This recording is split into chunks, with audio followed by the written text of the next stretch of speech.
Sayın Başkan, Honorable President, Honorable Secretary General, distinguished heads of state and government, esteemed delegates, I greet you with respect on behalf of my own self and my country.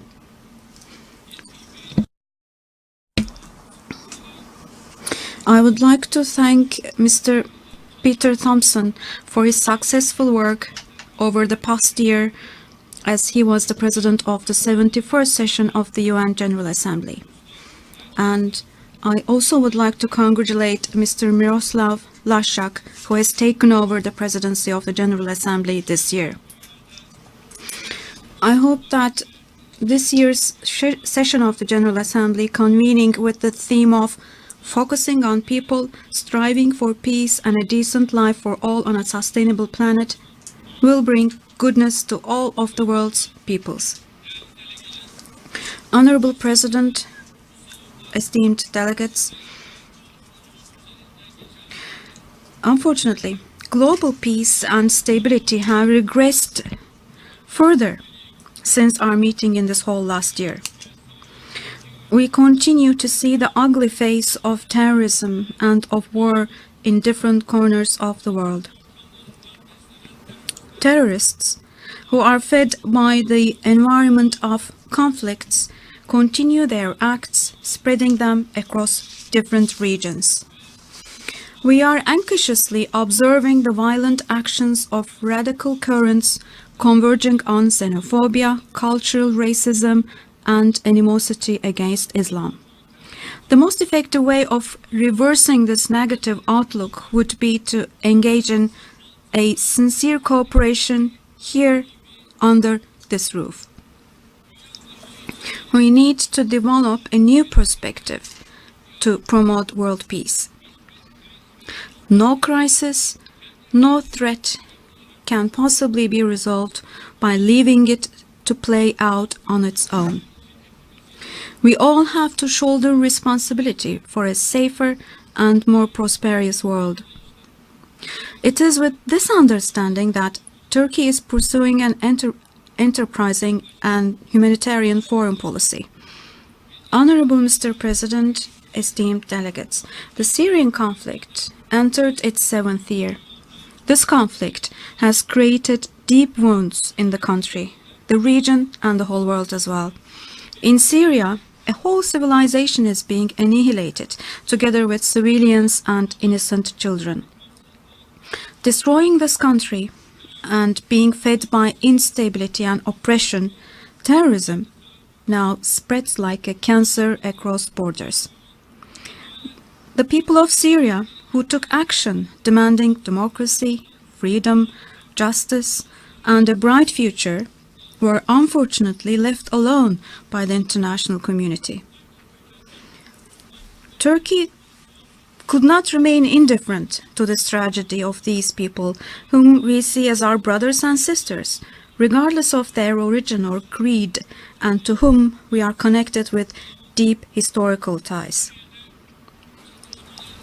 Since the outbreak of the conflict in Syria in the spring of 2011, we have exerted every kind of humanitarian and political effort to solve the problem, and we will continue to do so. We are currently hosting more than 3 million Syrians and more than 200,000 Iraqis in our country. We have launched, together with Russia and Iran, the Astana meetings with the participation of all conflicting parties in an attempt to establish a permanent ceasefire and peace in the country. Following our initiatives also, the Geneva process, which was blocked for a long time, has been revived. We are putting into practice now a new plan to ensure the security of the Idlib region in Syria within the framework of the agreement reached in Astana. Turkey would be supportive of every step towards the construction of a stable and prosperous Syria, based on the territorial integrity of the country and on respect for the democratic demands of its people. Dear friends, we have taken and we will continue to take all kinds of measures for those who came to our country with the outbreak of the Syrian crisis and to stem the influx of refugees into Europe. We meet all the needs of these people, from shelter to food and clothing, from healthcare to education, at standards that are appreciated by everyone who visits our country. But I would like to underscore that we have not received sufficient support from the international community, especially from the European Union, for the efforts that we have been carrying out. The expenditures of our public institutions, of our civil society organizations and our people in order to meet the needs of those living in the camps and cities in Turkey have so far exceeded 30 billion US dollars. In turn, the European Union has sent only 820 million euros out of the 3 billion plus 3 billion euros that they in fact promised. Total assistance from the international community through the United Nations remains around $520 million. These do not come into our budget, mind you. This money goes, and they are intended for the Syrians, I should point out. They are intended for the Syrians. Goes to none of this money goes into Turkey's budget. This money is given to those in need by the relief agencies through the relevant institutions of the United Nations, mind you. Before the whole world here, I here call on the countries and international organizations which have put all the burden of the 3.2 million people on Turkey's shoulders only. I call on them to fulfill the promises they have made. In fact, Turkey is a country that carries out humanitarian aid and development assistance activities around the world. Not only do we welcome those who come to our country, but through TİKA, which is a Turkish Cooperation and Coordination Agency, through the Disaster and Management Authority of Turkey, and through the Turkish Red Crescent and various other civil society organizations, we rush to the help of all those who are suffering and who are under oppression, regardless of which part of the world they may be. For example, through its official institutions and civil society organizations, Turkey has spent $1 billion for the reconstruction of Somalia so far. The work that we carry out and the results that we have achieved in Somalia would indeed set an example for similar efforts. According to confirmed OECD statistics, with $6 billion of humanitarian and development aid in 2016, Turkey ranked as the world's second largest donor and top contributor in terms of GNP. Yet, Turkey is the 17th largest economy of the world. Having spent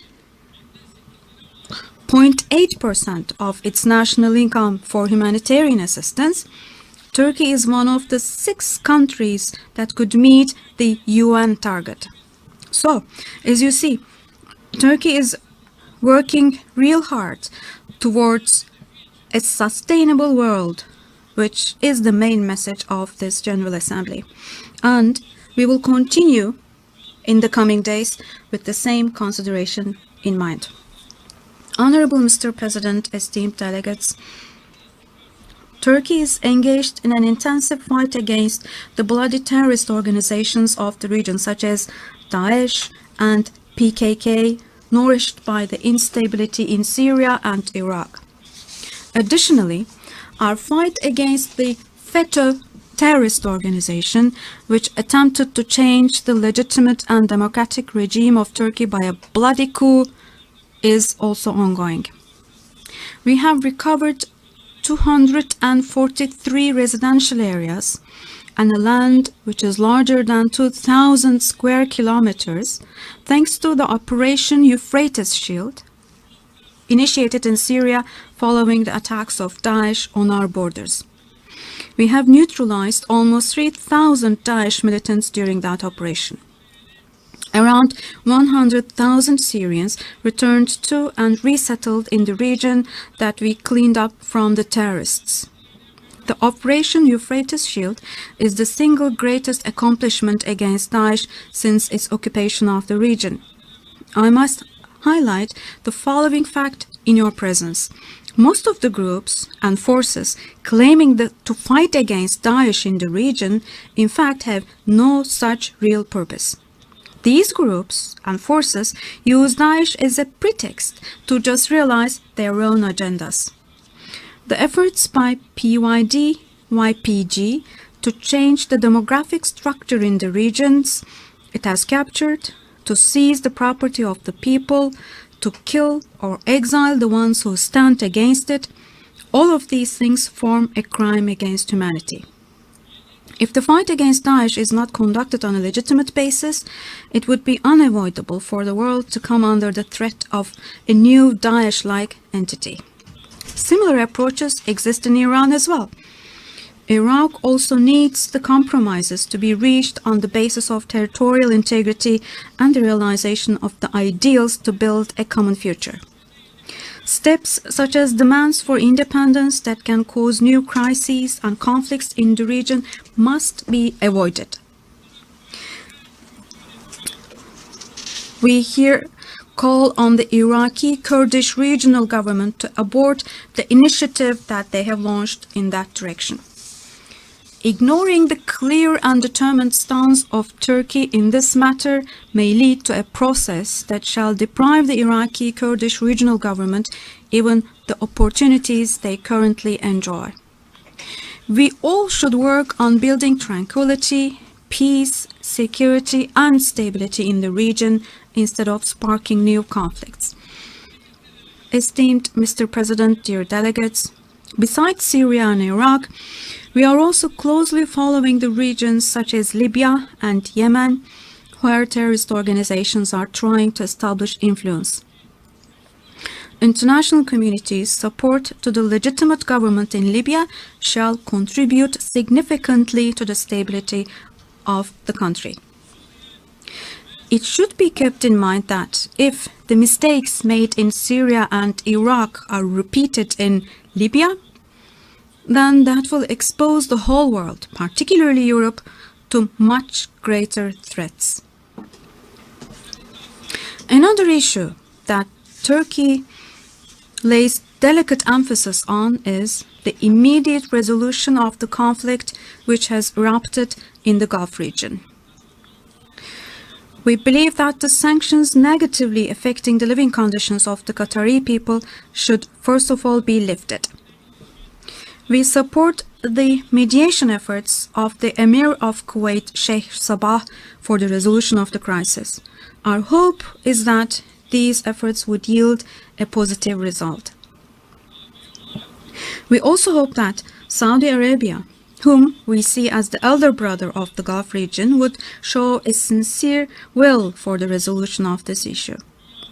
Another important problem is the issue of Palestine, which we consider to be the gaping wound of the world, and by extension, the preservation of the historical status of Jerusalem and Al-Haram al-Sharif, i.e. the Temple Mount. The crisis in Al-Haram al-Sharif in July has demonstrated that the sensitivity of the issue. The continuation of the peace process there can only be possible on the condition that Israel immediately stops illegal settlement activities and takes steps towards a two-state solution. So in this context, I call on the international community to support our Palestinian brothers and sisters in Eastern Jerusalem, the West Bank, and Gaza as they struggle for an independent and geographically unified Palestinian state. Despite the current absence of conflict, the Balkans is another potential crisis geography which still faces serious challenges. For this reason, we attach great importance to the integration of Balkan countries with the Euro-Atlantic institutions. Turkey will continue to do its part for peace, stability, and welfare to prevail in this exceptional part of the world. The territorial integrity of Azerbaijan and of Georgia is the key for regional stability in Southern Caucasus. So we need to work harder for the resolution of the conflicts in Nagorno-Karabakh, Abkhazia, and South Ossetia.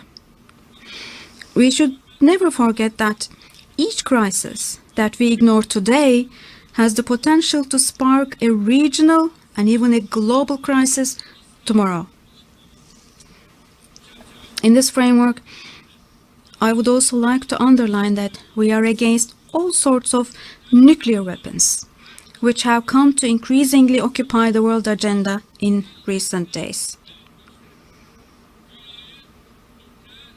It's obvious that we could not overcome such problems unless we completely cleanse the world from the scourge of nuclear weapons.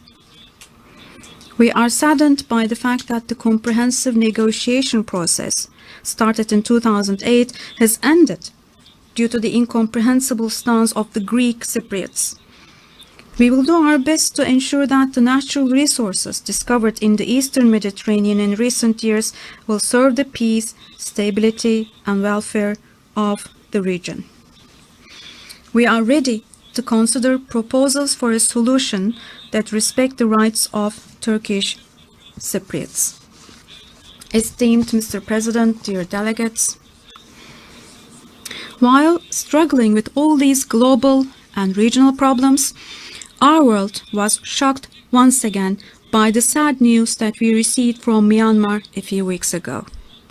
The Muslim community in the Rakhine region of Myanmar is being subjected to almost an ethnic cleansing with provocative terrorist acts used as a pretext. The villages of the Rohingya Muslims, who have already been living in extreme poverty and misery and deprived of their citizenship rights, are burned down as hundreds of thousands of people are forced to migrate from the region and the country. The camps in Bangladesh, to which the people migrating from the region are diverted, those camps are not in a position to fulfill even the minimum humanitarian needs. As it is the case in Syria, the international community has not given a good account of itself regarding the humanitarian plight which Rohingya Muslims have been exposed to. If this tragedy in Myanmar is not stopped, the history of humanity will face the embarrassment of another dark stain. What is most important is to ensure that the Rohingya people who have taken refuge outside their country, especially in Bangladesh, maintain their lives in safety, peace, and welfare on their own lands where they have lived for centuries. Turkey is endeavoring for the solution of this crisis as well. Recently, on the occasion of a meeting of OIC, the Organization of Islamic Cooperation, we held a special session on that matter in Astana, the capital of Kazakhstan, with the participating countries. My wife, my son, and our ministers who visited the camps in Bangladesh immediately after the latest crisis personally witnessed the humanitarian plight. And the clothing, food, and other humanitarian aid was provided, and we are now looking into the second phase of such aid. We will today hold the meeting of the Organization of the Islamic Cooperation Contact Group on Rohingya at the premises of the United Nations this afternoon, in fact. As I said, my wife, my son, and our ministers and some other NGOs of Turkey went there. TİKA, which is the official aid organization of Turkey, went there for aid, and TİKA is the only officially aiding organization. AFAD, the Turkish Red Crescent, and other NGOs, they continue their activities to deliver humanitarian aid to the Rakhine Muslims in Myanmar. If concerned countries provide the necessary means, we would like to continue our assistance activities in a more comprehensive way. And I discussed these issues with the Secretary General of the United Nations, His Excellency Antonio Guterres. We are now preparing ourselves for further steps. Esteemed Mr. President, dear delegates, all these developments and the humanitarian tragedies confirm the relevance of our appeal for the restructuring of the UN, especially the Security Council, symbolized by our motto, "The world is bigger than five." Gathered here under this roof, we need to understand that it is really late for us to reform the Security Council. So under this roof, we are representing the whole world. But if we cannot display the will to prevent the murders by terrorist organizations and humanitarian crisis and grievings, then everyone will search for their own ways to help themselves on their own. If this understanding prevails, then our world will be dragged into a new storm of chaos and cruelty. If Western countries do not prevent tendencies such as xenophobia, racism, and animosity against Islam, if the countries in the crisis-ridden regions do not demonstrate the decisive will to fight terrorist organizations and poverty, and if we do not cooperate, all of us, with one another on all of these fronts, then how can we possibly reach our ideals of peace and a decent life for all on a sustainable planet? We support the work conducted towards this end by the Honorable Secretary General, with whom we cooperated in the past closely during his tenure as the UNHCR. It is not to the benefit of anyone to insist on the continuation of this distorted system, which no longer has the capacity to take concrete steps towards the good of humanity under its current form. We want the UN Security Council to have a democratic, transparent, fair, and effective structure. We propose that the Security Council consist of 20 members with the same rights and competencies to serve for 2 years and a half, of which are replaced every year. As such, all countries in the world will have a say in this important institution when it is their turn. It is imperative that we transform the UN into a different body because the world is changing. The world has changed. It is not the same world when the UN was established after the Second World War. We should be talking about the UN, which is being administered by representatives from the entire world, and as such it will be the embodiment of the humanity's common conscience, we believe. Before I conclude my remarks, let me remind you that, regardless of the color of our faces and eyes, our tears are the same. I urge you to take action immediately to stop the tears flowing in different parts of the world. I hope that the work of this 72nd session of the General Assembly will contribute to our efforts to that end.